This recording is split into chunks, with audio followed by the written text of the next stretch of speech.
Kasabay ng Araw ng Kalayaan ang job fair na idinaos sa Luneta Park. Bukod dyan, may pa-concert ding idinadaos para sa mga namamasyal doon lalo't long weekend ngayon. Nakatutok live si Tina Pangilinan Perez. Tina!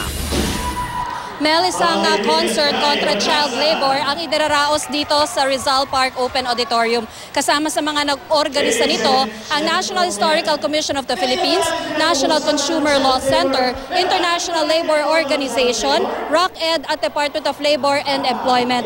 Ang Labor Department nagsagawa rin ng Kalayaan 2015 Job Fair kanina.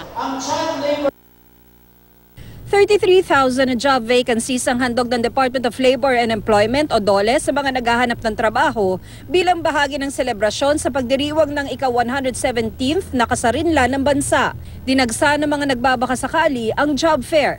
Mahigit 15,000 ang mga aplikante. Halos 12,500 sa kanila ay local employment ang hanap. Dati na yung trabaho ko, dito rin ako nakakuha. Nakita ko po kasi sinabi nila na may mga occasion dito tuwing Araw ng Kalayaan. So, sinubukan ko lang.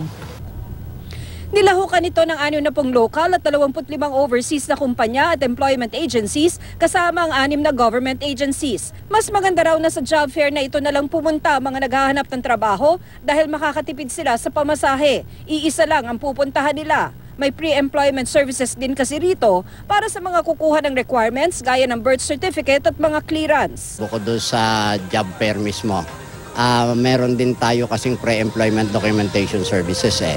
So, nandyan ang NBI for the NBI clearance. So, isa yung bentahe.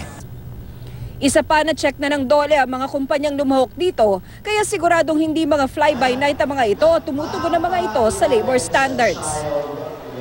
Mel, siyamang performer sa concert ang Gadon, si Noel Cabangon, Ebe Dancel, Kay Onasan, Brass Paspas, Autotelic, Swissy at Reklamo. Magkakaroon din ng fireworks display rito ngayong gabi. Mel?